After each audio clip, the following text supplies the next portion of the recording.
Morning friends, I hope आप लोग बहुत अच्छे होंगे। यूपीएसआई टारगेट 2.0 जो मैंने आपसे वादा किया था कि 21 या 22 अक्टूबर से शुरू होगा। ये वीडियो तो आज हम आपको 21 अक्टूबर को दे रहे हैं, लेकिन जो आपको टारगेट पूरा करना वो 22 अक्टूबर से स्टार्ट होगा। और एक बात मैं पहले में स्टार्ट बता दे रहे हैं कि जो 23 अक्टूबर है वो आपकी भैया दूज की छुट्टी रहेगी, तो उस दिन आपका टारगेट नहीं आएगा। नहीं तो कमेंट करने मत आना। और एक बात बता रहे, स्टार्टिंग में सब कुछ हो सकता है, आज वीडियो लंबा हो जाए, लेकिन आज के बाद पहला वीडियो हमेशा लंबा होता है, तो उसके बाद जो कोई वीडियो आएगा उसमें आपको कुछ नहीं करना पड़ेगा। अभी तक कुछ भी किया हो आपने, 1.0 फॉलो किया ना किया हो, लेकिन एक बात तो कहूँगा, जिसने 1.0 फॉलो किया होगा उसको 101% उसको फ़ायदा होगा। मैं गारंटी लेता हूँ फ़ायदा उसको होना ही होना है। ठीक। और फिर यदि आप कह रहे हो कि मैंने नहीं 1.0 फॉलो कर पाया तो कोई बात नहीं, लेकिन यदि इसको शिद्दत से, जैसे मैंने 1.0 टारगेट सीरीज चलाई थी वो पूरी करी थी, लगभग या पूरी हो गई थी। यदि आपने इसे टारगेट 2.0 को शिद्दत के साथ फॉलो कर लिया 2 महीने 60 दिन, और किसी दिन का भी टारगेट नहीं छूटा, सबसे पहले आप खुद से वादा करो, हाँ भैया मेरा टारगेट खुद कभी नहीं छूटेगा। यदि आप एक दिन में आपका टारगेट पूरा कर लेते हो, तो जब 60 दिन के लगातार टारगेट पूरे करने के बाद जब अंत में आओगे, तो मैं गारंटी लेता हूँ कि 350 या 340 या 330 प्लस ही आपका स्कोर आएगा। कोई ही नहीं रोक सकता, चाहे प्लेटफॉर्म कोई हो, दुनिया के किसी प्लेटफॉर्म पे एग्जाम दे देना। और दूसरी बात, यदि इतना पढ़ने के बाद जितना हम बता रहे क्वेश्चन आपसे नहीं बन पा रहा है, तो फिर वो क्वेश्चन किसी से नहीं बन पा रहा होगा। ये अपने अंदर कॉन्फिडेंस लाओ। और एक बात और है, मैं आपके लिए जीरो, मैं कुछ भी नहीं ना, मेरा इसमें आपका योगदान होगा। मैं आपको सिर्फ एक दिशा दिखाऊंगा कि आपको इतना करना है, और इतना इतना कर लोगे तो आपको सच में बहुत कुछ मिल जाएगा देखने को। यही इसीलिए लिखा गाइडेंस मेरा, सिलेक्शन आपका। वो सिलेक्शन हो भी जाए तो उसमें मेरा आप जो परसेंटेज होगा, ये योगदान का, वो 0% होगा। सिर्फ और सिर्फ आपकी मेहनत होगी, ठीक है। और किसी भी गधे कुत्ते या किसी को भी भौंकते देखना तो उसको साइड से निकाल दिया, अपना सिर्फ टारगेट पढ़ने पे रखो। 50 चैनल या हर जगह करने का मन हो तो सिर्फ एक चैनल या एक डेडिकेशन या एक बुक फॉलो कर लो, बस इतना बहुत हो गया।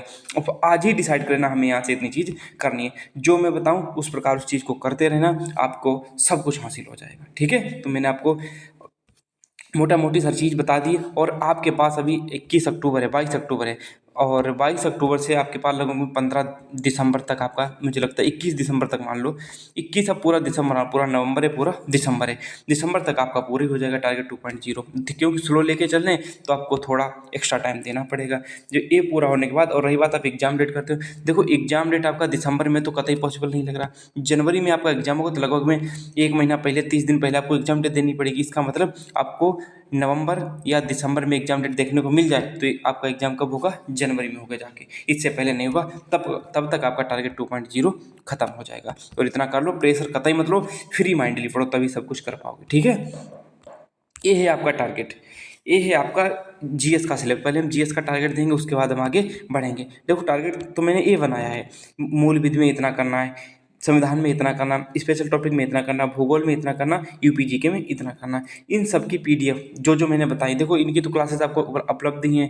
स्पेशल टॉपिक ये भी उपलब्ध है, भूगोल की पीडीएफ मैं भी टेलीग्राम पे डाल दूंगा, यूपीजीके की पीडीएफ टेलीग्राम पे डाल दूंगा। जो आपको टेलीग्राम ज्वाइन करना है वो ए वाला Modi GS study Telegram channel join कर लो।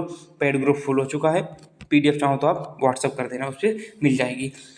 ये है आपका बुद्धि जीएसएससी टेलीग्राम चैनल, इसको ज्वाइन कर लो। यहाँ पे आपको यूपीजीके की पीडीएफ मिल जाएगी, जो मैथ वाले जो क्वेश्चन 50 करवाने हैं उनकी पीडीएफ मिल जाएगी। यहाँ पे जो जो मिले उसके अनुसार आप करते रहना, डाउनलोड कर लेना, सेव कर लेना उस पीडीएफ को, उसके बाद अपनी तैयारी आगे की करते रहना। इस टारगेट में हम जीएस में क्या क्या लेके चलेंगे, देखो धीरे धीरे हर चीज़ बताएंगे, सब कुछ बताएंगे आपको। सबसे पहले आपकी बीएनएस चलेगी, बीएनएस से आपके 8 क्वेश्चन आएंगे, जो आएंगे देखा जाएगा। बीएनएस बता रहे हैं, इससे मूल विधि से बीएनएस हम अभी देखो 2-4 दिन में सोच रहे हैं आपकी बीएनएस 3 से 4 वीडियो में खत्म कर दी जाए। तब तक आप टारगेट सीरीज तो फॉलो करो, लास्ट में बीएनएस की भी चला देंगे। ठीक है, तो आपको इसका टारगेट दिया जाएगा, उसके बाद संविधान का टारगेट दिया जाएगा, उसके बाद आपको क्या क्या दिया जाएगा, स्पेशल टॉपिक। स्पेशल टॉपिक में क्या क्या आता है, स्पेशल टॉपिक में आपका आता है भारतीय कृषि वाणिज्य व्यापार जनसंख्या पर्यावरण नगरीकरण, एफडीआई। और एफडीआई के बाद में आपका आता है उत्तर प्रदेश में राजस्व, यूपीजीके, और पुलिस प्रशासन प्रसाद व्यवस्था भारत के पड़ोसी देश, और सोशल मीडिया कम्युनिकेशन, सूचना प्रौद्योगिकी, और एक कंप्यूटर कौशल। इसमें कंप्यूटर के लिए हम कुछ न कुछ खोजेंगे, अभी कंप्यूटर के लिए टारगेट नहीं दे रहे, बाकी कोई पीडीएफ वगैरह कुछ भी मिलता है तो उससे हम आपको कंप्यूटर का भी टारगेट देना स्टार्ट कर देंगे। ठीक, इतना कर लोगे आपको सिलेक्शन कोई नहीं रोक सकता। चाहे आप देखना 60 दिन के बाद आप में वो निखार आएगा। ऐसे जो 1.0 चलाया था उसमें ऐसे ऐसे बच्चों का निखार आया था जो सोच नहीं रहे थे हमारा स्कोर बढ़ेगा। लड़का एक तो 295 से 330 लगभग हर बार पहुँचता है। टारगेट 1.0 से कम आता है। हालांकि विश्वास करना या न करना वो आपका काम है, सबसे पहले होता है किसी पे अपना भरोसा करना। ठीक है, तो ये आपका टारगेट रहेगा। अब इस टारगेट को कैसे क्या पूरा करना है, हम आपको हर चीज़ समझाएंगे, कैसे याद करनी धाराएं, क्या करना क्या नहीं करना, वो इसी वीडियो में आपको सब कुछ मिल जाएगा। बस धैर्य बनाए रखिए। सबसे पहले हम आपका टारगेट लेते हैं मूल विधि का। टारगेट 2.0 22 अक्टूबर से आपको शुरू करना। हालांकि आपके पास आज भी दिन है पूरा, उसके बाद कल आपके पास 22 अक्टूबर और 23 अक्टूबर की छुट्टी है, तो उसमें भी आपको इतने दिन में आपको इतना टारगेट पूरा कर लोगे तो बहुत अच्छी बात है। ठीक है, सबसे पहले आपको मूल विधि में आपको कैसे याद करनी है, क्या क्या याद करना है। मूल विधि में आज आपका जो टारगेट रहेगा RTI एक्ट 2005 धारा 6 तक याद करनी है। देखो धारा सारी तो याद नहीं करा रहे, पहले में एक दिन का टारगेट देते थे, इस बार हम आपको छोटा टारगेट देंगे। तो RTI एक्ट 2005 धारा 6 तक याद करनी। पहली बात मैंने क्लास दे रखी नहीं, PDF दे रखी, और उसके बाद में कुछ कमी है तो मैं आपको यहाँ पे दिखाई दे रहा हूँ। रुक जाओ, इसको हटा देते हैं। ये है आपकी क्लास मूल विधि की RTI एक्ट 22 वीडियो की क्लास है, उसकी बात कर रहे हैं। इसमें धारा 6 तक जितनी थ्योरी दी हो, ऊपर थ्योरी दी गई, धारा 6 तक आपको जो कुछ भी कंटेंट दिया है वो याद करना है। किससे? सूचना का अधिकार अधिनियम में 22 वीडियो की प्लेलिस्ट है। मोदी GS चैनल पे जाना और सर्च करना मूल विधि बाय मोदी GS और प्लेलिस्ट, वो अपने आप प्लेलिस्ट आ जाएगी। ठीक, उसके बाद आपको याद कैसे करना है, ये मैं आपको ये जो PDF दी थी पेड वाले ग्रुप में, और पेड जिन्होंने मांगी थी 59 प्राइस की थी, उनमें आपको क्या क्या याद करना और कैसे कैसे याद करना। ये सूचना का अधिकार अधिनियम 2005 है। हो सकता है आपको बुरा लगे, लेकिन वीडियो लंबा जाएगा, इसमें हमारी कोई वो मतलब कि हम कमी नहीं करना चाहते कि आपको कैसे याद करना। अब आप बताओ सूचना का अधिकार क्यों बनाया गया होगा, आखिर इसका क्या उद्देश्य रहा होगा। जैसे कोई चीज़ निर्माण की जाती है, साइकिल बनाई गई है तो आपको जल्दी जाने के लिए बनाई गई है ना, ऐसा तो नहीं साइकिल आपको कोई लाभ दे रही है या कुछ सोना दे रही है, नहीं दे रही ना। तो सबसे पहले अधिनियम क्यों बनाया गया, ये अधिनियम इसलिए बनाया गया था कि मान लो आपके गांव की कोई सड़क बन रही है वाली, और पैसा तो आपका ही होता टैक्स का। यदि आपके पास मान लो आप बेटा हो अपने बाप के, तो आपने पिताजी से 1000 रुपये मांगे, तो पिताजी का कर्तव्य बनता ना कि आपने 1000 रुपये कहाँ ऐसी पे तो नहीं खर्च किए, मांगे किताबों के लिए खत्म, खर्च कर दिए कहीं और, होटल जा रहे हो, मजे कर रहे हो, तो वो आपको पापा के पास अधिकार तो है, लेकिन अभी तक आपके पास लीगल अधिकार नहीं था। तो उसी लिए भारतीय संविधान में एक प्रावधान किया गया, भारतीय केंद्र सरकार द्वारा नियम बनाया गया, वो नियम है RTI सूचना का अधिकार।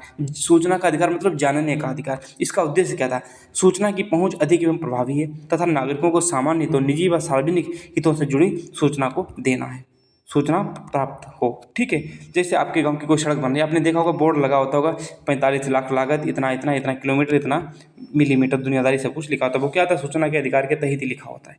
ठीक है, अब आप देखो इसको बना कब था, ये विस्तार इसका कहाँ, संपूर्ण भारत पे राष्ट्रपति की स्वीकृति 15 जून 2005 को मिली थी। कुछ उपबंध इसी दिन लागू हुए थे, शेष 4 माह बाद लागू हुए थे। इसको याद रखना, राष्ट्रपति की स्वीकृति 15 जून 2005 को मिल गई थी। ठीक है, अब इसमें आपको क्या क्या पढ़ना है, इसके मुख्य उद्देश्य तो पूछा गया था UPSI में, तो मुख्य उद्देश्य याद रखो। उसके बाद मुख्य उद्देश्य यहाँ पे क्या है, उद्देश्य पारदर्शिता लाना था तथा सरकार के कार्य में पारदर्शिता व जवाबदेही को बढ़ाना था।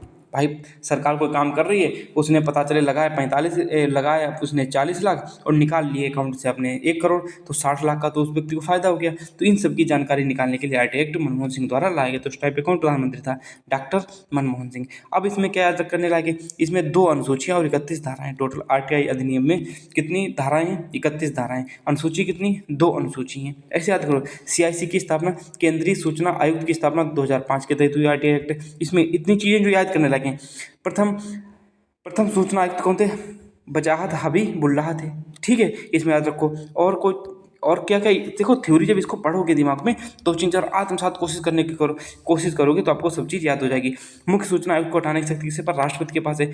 केंद्रीय सूचना आयोग जिसे CIC बोलते हैं, सेंट्रल इंफॉर्मेशन कमीशन, एक मुख्य सूचना आयुक्त तथा अधिकतम 10 केंद्रीय सूचना आयुक्त होते हैं। यह पुनः नियुक्त के पात्र नहीं होते हैं। ठीक है, ये पुनः नियुक्त के पात्र नहीं होते हैं। उसी प्रकार जब आप पूरे याद करके आओगे तो प्रथम प्रचलन कब हुआ था, भारत में RTI की मांग सर्वप्रथम राजस्थान से हुई थी, और इसका प्रथम प्रचलन 1990 के दशम MKSS मजदूर किसान शक्ति संगठन द्वारा की गई थी। इसकी जाँच है, जो कुछ भी हो उसके बाद कही गई थी।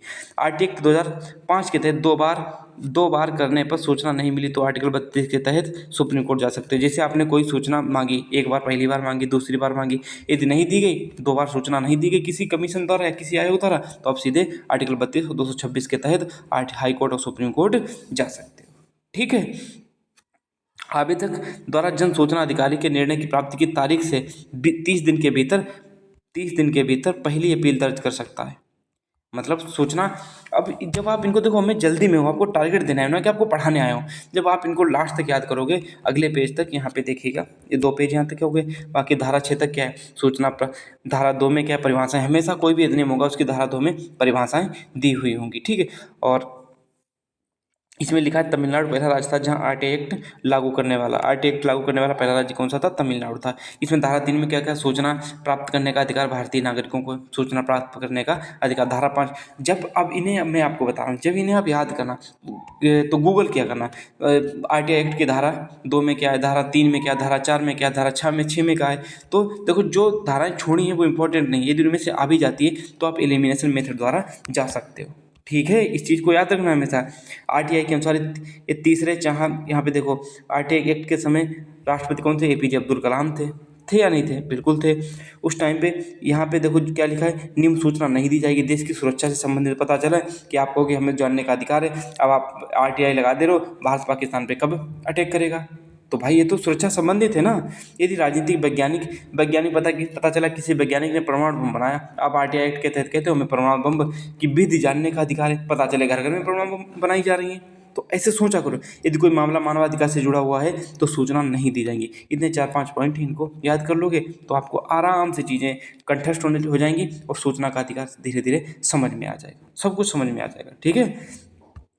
ये आप सूचना अधिकार याद करने की कोशिश करना। याद करने ना हो तो आप लिखने की कोशिश करना, याद करने के बाद में क्या क्या हमने पढ़ा। हालांकि धाराएं तो जरूर लिखना, चाहे थ्योरी तो आप पढ़ ही लेना, लेकिन धारा 2 में क्या, आंख बंद करके, धारा 3 में क्या, धारा 4 में क्या, धारा 5 में क्या, धारा 6 में क्या है, और गूगल करना। आप यदि इस टॉपिक को, जितना मैंने टारगेट दिया है, 30 मिनट दे दिए तो आपका ये पूरा टॉपिक कंप्लीट हो जाएगा, जितना टारगेट दिया है। ऐसे करके धीरे धीरे जब याद करोगे चीज़ें आपको याद हो जाएंगी, ठीक है। उसके बाद ये आपका हो गया, आपको आरटीआई एक्ट कैसे क्या याद करना, धाराएं। और धाराएं यार, आज आपको धाराएं 4 से 5 ही तो याद करनी है। 5 धाराएं तो आपको याद हो जानी चाहिए एक दिन में। यदि एक दिन में नहीं याद कर पा रहे हो तो फिर आपको बर्डन बढ़ता चला जाएगा। एक दिन में टारगेट छूटा तो आप समझो कि खल्लास स्वाहा। अब आपका पीडीएफ तो मैंने दे ही रखी है पेड ग्रुप में, ठीक है। उसके बाद में यहाँ पे उस पर टारगेट सीरीज पेड ग्रुप वालों के लिए वीडियो जरूरी, लेकिन आपको वहीं से फॉलो करना है, ठीक है। आगे क्या कह रहा है कि टारगेट आपको प्रस्तावना दी गई। प्रस्तावना मैंने दोबारा में जो पढ़ा रखी है पॉलिटी, उसमें 17 वीडियो हो चुके हैं पॉलिटी में। इसमें यूपीएसआई न्यू पॉलिटी, ये हम लक्ष्मीकांत का निचोड़, इसमें लक्ष्मीकांत का पढ़ा रहे हैं। लक्ष्मीकांत की बुक से पढ़ के 1-2 पॉइंट छूटे वो भी ऐड कर रहे हैं। यदि नहीं पढ़ना चाहते तो पुरानी वाली प्लेलिस्ट से ही पढ़ना। उसमें आप क्या करना, एक टॉपिक है आपका प्रस्तावना, 31 मिनट का है वीडियो। यदि आप चाहोगे, पहले से प्रस्तावना पढ़ रखी होगी, डबल स्पीड पे नहीं तो 1.5 पे, तो डेढ़ गुना स्पीड पे इस वीडियो को देखोगे तो 20 से 25 मिनट में आपका वीडियो खत्म हो जाएगा। 25 मिनट में खत्म, 20 मिनट में खत्म हो जाएगा। और 2 बार भी देख लिया तो आप प्रस्तावना कंठस्थ हो जाएगी। ऐसे 36 से 37 वीडियो हैं, आप देखना कि 36 से 37 वीडियो में 60 दिन तक ले जाऊंगा याद कराने की गारंटी के साथ में। ठीक है, इसको कर लेना। उसके बाद जो टॉप 100 सीरीज मैंने करवाई यहाँ पे, टॉप 100 सीरीज प्रस्तावना की, उसमें 100 क्वेश्चन होंगे, उन क्वेश्चंस को कर जाना तो आपका एक टॉपिक खत्म हो जाएगा। किसी प्रस्तावना से आने वाले क्वेश्चन पूरे एग्जाम में कहीं भी किसी भी तैयारी कर रहे हो, सबकी समस्या यहाँ से खत्म हो जाएगी। तो आपका प्रस्तावना का टारगेट हो गया। अब देखो टारगेट भी दिखाते चल क्या क्या हो गया। आपका टारगेट आरटीआई एक्ट हो गया, प्रस्तावना हो गया, ये 2 दिन में करना। उसके बाद स्पेशल टॉपिक में आपको जनसंख्या करनी, जहाँ से क्वेश्चन आना ही आना है। जनसंख्या में क्या क्या करना है, देखो जनगणना, जिसमें मैंने पीडीएफ दी थी, आपको सारी पीडीएफ याद भी होंगी। एक क्वेश्चन किसमें पूछा गया था, आपका पेट वाले एग्जाम में पूछा गया था। हार्डेस्ट से हार्डेस्ट क्वेश्चन ये था या नहीं था। अब जनसंख्या के वृद्धि के सिद्धांत क्या है, जनसंख्या के अध्ययन को क्या कहते हैं, डेमोग्राफी कहते हैं। ये भी क्वेश्चन आया था, डेमोग्राफी वगैरह क्वेश्चन आए थे। तो माल्थस का जनसंख्या सिद्धांत, प्रोफेसर थॉमसन रॉबर्ट माल्थस ने 1798 में जनसंख्या वृद्धि का सिद्धांत दिया। यह अवधारणा 2 मान्यताओं पर आधारित थी। पहली मान्यता क्या, जनसंख्या वृद्धि ज्यामितीय गति से होती है, अर्थात आज किसी गांव की जनसंख्या 1 है, 1 साल बाद 2 हो जाएगी, 2 साल बाद आपकी 4 हो जाएगी, फिर 2 साल बाद इसकी 8 हो जाएगी। मतलब ज्यामिति, मतलब जियोमेट्रिक प्रोग्रेशन, जिसे जीपी बोलते हैं, जियोमेट्रिक प्रोग्रेशन बोलते हैं ना, आपने जीपी एपी पढ़ी होगी मैथ में। तो यही यहाँ पे जनसंख्या वृद्धि की ज्यामितीय गति है, जियोमेट्रिक प्रोग्रेशन, मतलब उसका मल्टीप्लिकेशन होता जाता है। एक आपकी अंकगणिती, अंकगणिती क्या होती है, जिसे एपी बोलते हैं, अर्थमेटिक प्रोग्रेशन, एपी और जीपी। एपी और जीपी से तो आप समझ ही गए होंगे। एपी का मतलब आज 1 है, 2 साल बाद 2 हो जाएगी, 3 हो जाएगी, 4 हो जाएगी, 5 हो जाएगी। ये क्या है, ये दूसरा पॉइंट है, अथवा आवश्यक वस्तुओं एवं संसाधनों के उत्पादन में वृद्धि अंकगणितीय रूप से होती है, 1 2 3 4, मतलब अर्थमेटिक प्रोग्रेशन के रूप में। ठीक है। जनसंख्या के 2 गुना होने की अवधि को माल्थस ने 25 वर्ष बताया था। कोई भी जनसंख्या 2 गुना होती है, जैसे 2025 में आज जनसंख्या 5 करोड़ है, 5 करोड़ है या 5 लाख मान लो, तो अब जनसंख्या 10 लाख कब होगी जाके? 25 साल बाद यानी 2050 में। ये किसने माना है? ये माना है आपका माल्थस ने कि 25 वर्ष में जनसंख्या 2 गुना होती है। 2050 में आपकी जनसंख्या कितनी हो जाएगी? 10 लाख। ये किसने कहा है? ये बात कही है माल्थस ने। जब इन चीज़ों को समझोगे, जानोगे, तब आप इनको अपने माइंड से कोरिलेट करोगे, तब अपने आप ये चीज़ें याद हो जाएंगी। पढ़ा करो ध्यान से, टाइम लगेगा लेकिन याद जरूर हो जाएंगी। इस सिद्धांत के अनुसार पृथ्वी अंतरिक्ष में घूमते हुए एक एक यान की भांति जिसका संसाधन सीमित है। ये दुनियादारी को पता नहीं, लेकिन इस सिद्धांत के 5 तत्व हैं: जनसंख्या वृद्धि, कृषि उत्पादन, प्रति व्यक्ति खाद्यान्न, प्रति व्यक्ति औद्योगिक उत्पादन, प्राकृतिक संसाधन और पर्यावरण प्रदूषण। बिल्कुल जनसंख्या के लिए पर्यावरण प्रदूषित हो जाएगा जब ज़्यादा आ जाएंगी जनसंख्या। मार्क्स का जनसंख्या सिद्धांत, उसके बाद जनसंख्यिकी संक्रमण के सिद्धांत। इसमें 5 चरण बताए गए। विस्फोट, दूसरा चरण क्या है? विस्फोट या संक्रमण अवस्था, मतलब कि इसमें उच्च जन्म दर और घटती मृत्यु दर। जैसे मान लो 50 लड़के पैदा हुए और मात्र 5 ही खत्म हुए या 1 ही खत्म हुआ, यानी कि बच्चे बढ़ ज़्यादा रहे हैं और मर मतलब पैदा ज़्यादा हो रहे हैं और मर कम रहे हैं। तो ये क्या है? जनसंख्या बहुत तेज़ी से बढ़ेगी। प्रथम चरण क्या है? उच्च जन्म दर, बच्चे भी बहुत ज़्यादा पैदा हो रहे हैं और उच्च मृत्यु, बच्चे मर भी बहुत ज़्यादा रहे हैं। ठीक है, तो इसमें क्या? तीसरे चरण में क्या है? जनसंख्या वृद्धि में ह्रास की प्रवृत्ति को दर्शाता है, अर्थात जन्म दर व मृत्यु दोनों में कमी आती है। तृतीय चरण की बात करें, चौथे चरण। इसी प्रकार जब 5 चरण आपको याद हो जाएंगे तब इन्हीं में से आपका क्वेश्चन फंस जाएगा सीधे सीधे। इनको याद करने की कोशिश करो। प्रथम चरण में क्या, द्वितीय चरण में क्या, तृतीय चरण में क्या, लिखो, फिर इनको समझो। अब जैसे विश्व जनसंख्या दिवस 11 जुलाई को मनाया जाता है। जनसंख्या घनत्व क्या होता है? लिंगानुपात क्या होता है? साक्षरों की संख्या क्या होती है? साक्षरों की कुल संख्या बटे 7 वर्ष से अधिक आयु वाली जनसंख्या मल्टीप्लाई बाय 100 जनसंख्या वृद्धि। जनगणना का इतिहास, कब से जनगणना हुई? जब इनको आप 5 जनगणना के जनक हेनरी वाल्टर को कहा जाता है। ऐसे करके जब पूरी धीरे धीरे कोशिश करोगे, 20 मिनट, ज़्यादा नहीं 20 मिनट से आपने इस टॉपिक को ध्यान से पढ़ लिया, जितने हमने 5 या 4 पेज जो कुछ दिए टारगेट में, आपको अपने आप कंसेप्ट हो जाएंगी चीज़ें। नहीं होती हैं तो वो हम आपको दोबारा करवाएंगे। और हाँ, इनकी क्यूज भी हुआ करेगी, चाहे आप टेलीग्राम चैनल ज्वाइन कर लो, वहाँ पे क्यूज आपको मिल जाएगा। 2-4 क्वेश्चन बना के उसमें हम डाला करेंगे। जब 2-4 क्वेश्चन आएंगे तो अपने आप चीज़ें याद हो जाएंगी। ठीक, तो आपका टारगेट कौन कौन सा हो गया? आपका यहाँ का हो गया, यहाँ का हो गया, यहाँ का। अब भारत का भूगोल, ये वाली PDF हो सकता है आपके पास लूसेंट या किसी टीचर के नोट्स या कोई बेस्ट बुक हो। जैसे मेरे पास बेस्ट बुक कौन सी? महेश कुमार बड़वाल की जो UPSC वाली होती है, मैं उसको पढ़ता हूँ। और आपके लिए ज्योग्राफी के 2 क्वेश्चन आने, 2 से 3, इससे ऊपर क्वेश्चन आने नहीं है। ठीक है, तो इसमें आपको क्या करना है? इसकी PDF 1 लाख क्वेश्चन की PDF इसे बोलते हैं, 1 लाख बाई CT 1000 क्वेश्चन की PDF। इसको हम आपके टेलीग्राम पर डाल देंगे। PDF जो चैनल जो मैंने बताया था, उसमें आपको क्या टॉपिक पढ़ना है? भारत सामान्य परिचय एवं प्रादेशिक विभाजन। आपको कौन सा टॉपिक पढ़ना है? भारत सामान्य परिचय एवं प्रादेशिक विभाजन। इसमें आपको क्या पढ़ना है? स्थलीय सीमा की लंबाई कितनी है? क्षेत्र कितने भारत का विश्व में स्थान कैसा है? नववर्ष भारत में गाँवों की संख्या कितनी है? ये चीज़ सब पढ़नी है। उसके बाद यहाँ पे पढ़ना है भारत की प्रादेशिक जल सीमा कितनी? 12 नॉटिकल में, जिसे समुद्री मूल बोलते हैं। ये question UPSI, Delhi police, UPSC सब में पूछा जा चुका है। संलग्न क्षेत्र का मंडल कितना है? क्षेत्र कितना है? ठीक है, भारत के पूर्वी एवं पश्चिमी छोर के बीच में कितना अंतर है? कहाँ सूरज पहले उगता, कहाँ सूरज बाद में उगता, क्यों ऐसा होता है? कर्क रेखा, इसके बाद आपको कर्क रेखा, मकर रेखा के बारे में इसी में बता दिया जाएगा। जब आप इसमें पूरा टॉपिक करके आओगे, इसकी PDF आप डाउनलोड कर लेना, फिर इसी से पूरा धीरे धीरे क्या करना। इसके बाद यदि कुछ और एक्स्ट्रा करना चाहते हैं तो आपके पास PYQ बुक होगी या कोई बेस्ट बुक हो तो आप उससे इस टॉपिक को पूरा कर सकते हो। यदि इससे नहीं करना चाहते तो, लेकिन टॉपिक आपका कौन सा रहेगा? यही रहेगा ना। ठीक है, तो आप इस चीज़ को पूरा करते रहना एक तरफ से। तो ये आपका ज्योग्राफी का टारगेट कौन सा हो गया? भारत का सामान्य परिचय। उसके बाद आपका UPGK, उसके बाद आपका UPG क्या था? UPGK में क्या है? प्रदेश, उत्तर प्रदेश, राजनीतिक एवं प्रशासनिक संरचना। प्रदेश का नाम उत्तर प्रदेश कब से पड़ा? 24 जनवरी 1950 से। प्रदेश की राजधानी लखनऊ कब से हुई? 1935 से। और 1935 से पूर्णतः हो गई थी, लेकिन 1921 में आंशिक रूप से लखनऊ होती थी। उत्तर प्रदेश राज्य का पुनर्गठन कब हुआ? उत्तर प्रदेश का विभाजन कब हुआ? ठीक है, राजकीय भाषा कब बनी? हिंदी और उर्दू।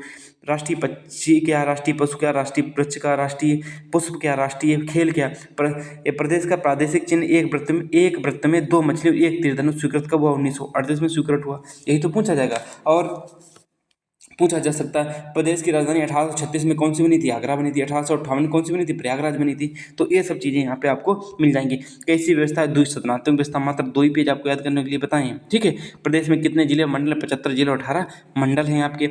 राज्य की द्वितीय महिला मुख्यमंत्री मायावती थी। प्रथम राज्यपाल श्रीमती सरोजिनी नायडू थी। प्रथम मुख्यमंत्री पंडित गोविंद वल्लभ पंत थे। तो ऐसे करके जो ये 2 पेज का स्क्रीनशॉट है, जब 2 पेज आप याद कर लोगे, इसकी पीडीएफ भी मैं अभी टेलीग्राम पर अपलोड कर दूंगा। वहाँ से आप 2 पेज याद करना, ज़्यादा नहीं, इसमें 44-45 पेज है। उसके बाद में कुछ चीज़ें छूटेंगी, वो आपके पास एक चीज़ और है, परीक्षा वाणी बुक जरूर होनी चाहिए। यूपी जीके की परीक्षा वाणी। बहुत लोग कहते हैं हमारी आरडब्ल्यू वाले सर के, जो केसवा सर के उनके नोट्स हैं, तो आप उनसे पढ़िएगा। मैं तो नहीं कहता नहीं यहीं से सब कुछ आएगा, नहीं, वहाँ से पढ़िए जो कुछ आपके पास बेस्ट है। मैं तो अपना वो बताता हूँ सोर्स, कि आपके पास कोई सोर्स नहीं है, आप फिर भी पढ़ना चाहते हो, फिर भी सोर्स होते हुए भी यही पढ़ना चाहते हैं, तो ये पीडीएफ वगैरह जो हम दे रहे हैं इनसे पढ़ लेना। तो आपका यूपी जीके का भी हो गया, ठीक। अब आप देखिएगा कि क्या क्या आपके पास टारगेट हो गए। आपका जीएस का टारगेट इतना रहा करेगा, और जीएस में आपको देखना क्या क्या मिल गया आपको। यूपी जीके भी मिल गया आपको, उत्तर प्रदेश में शासन। अब आपका छूटा क्या है? आपके पास कुछ नहीं छूटा, सिर्फ आपका छूटा है भारत का इतिहास, इकोनॉमी, ठीक है।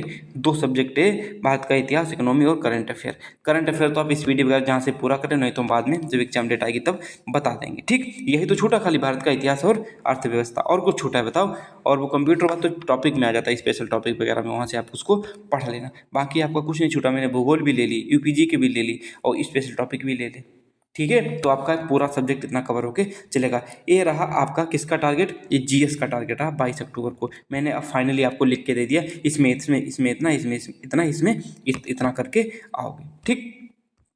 अब आपका आ गया हिंदी का टारगेट। मैंने जो बाई सीटी की जो एक बुक थी, कौन सी, वो लगभग 35,000 क्वेश्चन वाली, उसको मैंने एक पोल डाला था। उसमें 70% लोगों ने कहा नहीं, हमें राजपाल ही दोबारा पढ़नी है। तो मैंने उसको कतई साइड कर दिया, नहीं नहीं, यदि आपने कहा तो राजपाल बेस्ट होगी तभी। अब हम हिंदी को 3 पार्ट में विभाजित करके पढ़ेंगे, चाहे आप इसे 1.5 घंटे दे लेना, चाहे आप इसे 2 घंटे दे लेना, ठीक है। अभी मैं लिख के भी डाल दूंगा टारगेट कम्युनिटी पे, टेलीग्राम पे, वहाँ पे आप इसको कर सकते हो। वर्णमाला कि मात्र क्या पढ़नी है आपको? वर्णमाला की सिर्फ थ्योरी पढ़नी। प्रैक्टिस आज नहीं करनी, प्रैक्टिस आपको अगले दिन के लिए दी जाएगी, ठीक। तो वर्णमाला पूरी रट्टा मार लेना, 2 दिन, 1 दिन, जितना भी हो। उसके बाद विलोम शब्द आपको 3 दिन में याद करने, 3 दिन में।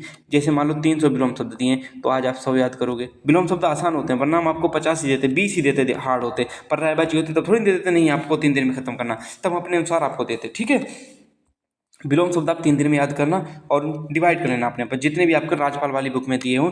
नहीं बुक है तो मंगा लीजिएगा यार, कितने वो फिर भी नहीं मंगाना चाहते, तो आपके पास आदित्य पब्लिकेशन की या किसी प्रकार की कोई बुक हो, उसको इन टॉपिक को पूरा कर लेना। उसके बाद आपका साहित्य साथ में चलेगा, 3 भाग में डिवाइड किए, और हिंदी आपकी बहुत जल्दी पूरी भी हो जाएगी। पुरस्कार, हिंदी साहित्य तो ज्ञानपीठ पुरस्कार आपको 2 दिन में याद करने हैं। ज्ञानपीठ पुरस्कार 2 दिन में याद करने हैं, ठीक। ज्ञानपीठ मुझे लगता कम है, ज़्यादा है भी नहीं, तो ज्ञानपीठ आप 2 दिन में याद कर लो। ज्ञानपीठ की थ्योरी वगैरह जो कुछ भी याद करना है, तो वो आप ज्ञानपीठ पूरा याद कर लोगे, ठीक। हिंदी का टारगेट इतना हो गया। और राजपाल की बुक है, उसको उठाना, धीरे से रगड़ देना, ठीक है। यहाँ पे भी दिया भी है इन टॉपिक्स को, जैसे हिंदी वर्णमाला, और इसमें मिलेगा आपका, कहाँ गया, हिंदी साहित्य पे अध्याय नंबर 27 पे देखा, हिंदी साहित्य में पुरस्कार। उसके बाद आपको विलोम शब्द अध्याय 16 में दिए, तो आपका हिंदी का टारगेट हो गया। उसके बाद आप कहोगे रीजनिंग कहाँ से करें? देखो, जो नई कंपनी आई है जिसने यूपी पुलिस का पेपर कराया था, वही कंपनी यूपीएसआई का पेपर करवा रही है, वही कंपनी, सेम कंपनी, और कुछ नहीं करवा रही। तो जब यूपीएसआई का पेपर करवा रही है, जो कि मैथ पे ज़्यादा ध्यान दे रही है, तो और मैथ मैं गारंटी लेता हूँ कि आप इतना करें। देखो, आपको मैथ नहीं आती, बेसिक क्लियर नहीं, तो भाई टारगेट नहीं फॉलो कर पाओगे। आपको हर क्वेश्चन में अटक कर जाओगे, तो फिर कहाँ से करोगे? आपके पास टेक्स्ट बुक का पास होगा, नहीं होगा तो अपने पीडीएफ होगी, तो कहीं से तो आप इनको करना ही करना, ठीक है। पीडीएफ वगैरह किसी भी कहीं भी ढूंढ लेना, आपको मिल जाएगी। क्यों? क्योंकि रीजनिंग ऐसा सब्जेक्ट है जहाँ पे आप पूरा स्कोर कर सकते हो, और यदा केदाई छोड़ के, एक मतलब 2 क्वेश्चन छोड़ के लगभग में आपको यही सिस्टम वहाँ पे मिलेगा। आपको 10 जो सेट हुए थे, यूपी पुलिस का पेपर हुआ था जो 23 अगस्त से 31 अगस्त तक हुआ था, सबसे पहले हम रीजनिंग के वही सेट करवाएं। क्यों? क्योंकि मूल उसको क्या कहते हैं उसको, अरे, मानसिक अवरोध छोड़ के आपका सिलेबस सेम है। तो 24 जो पेपर हुआ था यूपी पुलिस का 23 अगस्त की फर्स्ट शिफ्ट का, उसमें क्वेश्चन नंबर टेक्स्ट बुक पर दिखे जाओगे, जो आपका टेक्स्ट बुक पर जो प्रैक्टिस जो प्रीवियस ईयर नाम से पेपर दिया गया है, वहाँ से क्वेश्चन 95 से 150 तक आपके क्या दिए गए हैं, रीजनिंग के क्वेश्चन दिए गए। तो इनको 95 से 150 क्वेश्चन तक कर सकते हो। कहाँ? टेक्स्ट बुक पर। यदि आपके पास बुक है या कोई PDF है जिसके आगे सब सेट दिए गए, उनमें आप रीजनिंग के यहाँ से क्वेश्चन कर लेना। और टेक्स्ट बुक पर एक चीज़ आसान है, अभी आपका वो भी चल रहा है, क्या कहते हैं, ये ऑफर भी चल रहा, तो लेना चाहो तभी टेक्स्ट बुक का पास ले सकते हो, नहीं भी लेना चाहो तब भी कोई दिक्कत नहीं। थोड़ी दिक्कत होगी तो आप उनमें क्या कर सकते हो, उठा PDF देख सकते हो। मैथ में क्या है, मैथ बहुत इंपॉर्टेंट है और मैथ में अपने लेवल से लेके चलूँगा। क्यों? क्योंकि जैसे जैसे जो चीज़ बताता जाऊँ वैसे वैसे वो चीज़ करते रहना। सबसे पहले मैथ को हम क्या करेंगे, SSC CGL वाली ये यहाँ पे दी गई है। देखो जब आप जाओगे SSC CGL Tier 2 SSC maths PYQ mock test series 20,000 question यहाँ पे दिए। जितने भी 20,000 तो नहीं करेंगे, लेकिन जितने भी हो जाएंगे उतने पर्याप्त हैं। मैं आपको SSC CGL Tier 2 के एक सेट में 100 क्वेश्चन होते हैं। मेरी बात एक एक ध्यान से सुनना, एक सेट में कितने 100 क्वेश्चन होते हैं। और इसमें आप कहोगे भैया ज्योमेट्री भी होगी, ट्रिग्नोमेट्री होती है, एडवांस क्वेश्चन होंगे, तो उन क्वेश्चन को छोड़ देना। हालांकि मैं इसकी PDF आपको अवेलेबल करवाऊंगा, ये वाली PDF देखो यहाँ पे जाओगे 2022 से 16 वाले में, ये टेक्स्ट बुक की बात कर रहे हैं। फिर भी आपके पास आज चीज़ नहीं समझ में आई है तो इसको मैं एक क्वेश्चन, इसमें 33 हैं, इन 33 क्वेश्चन मैथ की PDF में टेलीग्राम पे डाल दूंगा। इनको सॉल्व करना नहीं होते हैं तो मैं आपका सोल्यूशन कल प्रोवाइड करवा दूंगा। यदि आप चाहते हो कि मैथ का सोल्यूशन आपको मिल जाए तो मैं इसको सॉल्व करके आपको PDF का जो भी अपलोड करूंगा, डे 1 का टारगेट इसकी बात कही है तो इसमें आपको हम दे देंगे। ठीक है, तो मैथ का भी मैंने बता दिया कि जैसे एक चीज़ ध्यान से सुनना, आप 15 मैथ का गए SSC CGL Tier 2 15 नंबर 2020 के 50 क्वेश्चन, एक सेट में आपके 100 क्वेश्चन दिए होंगे। 100 तो एक दिन में कर नहीं पाओगे, तो 100 क्वेश्चन में हम 50 डिवाइड कर लेंगे। उन 50 क्वेश्चन में जो अर्थमेटिक के जितने क्वेश्चन मिलेंगे, अर्थमेटिक के जितने क्वेश्चन मिलेंगे, मान लो 35 मिले, उन 50 क्वेश्चन में 36 मिले, बाकी क्वेश्चन किसके होंगे, वो SSC CGL के Tier 2 के होंगे। कैसे? ट्रिग्नोमेट्रिक हो सकते हैं, जो नहीं आना UPSI में, तो उन क्वेश्चन को छोड़ के। क्यों? क्योंकि आप UP पुलिस पेपर देख लीजिएगा या कोई भी पेपर देख लीजिएगा, एक चीज़ हमेशा रिपीटेड होती है, वो होती है मैथ। मैथ पूरी इधर से उधर क्वेश्चन उठा के रख देंगे, उधर का इधर रख देंगे। ठीक है, तो मैथ का भी आपका टारगेट हो गया, रीजनिंग का मैंने टारगेट बता दिया। अब आप सोचिएगा कि आपके पास कमी क्या रह गई। मेन टारगेट आपका मैंने यहाँ पे पूरा लिख रखा था। टारगेट हो सकते है एक डायरी बना पाना, तो एक डायरी बना लेना है। हर ज़्यादा 60 पेज का आपका 60 दिन का मतलब 60 पेज का टारगेट होगा।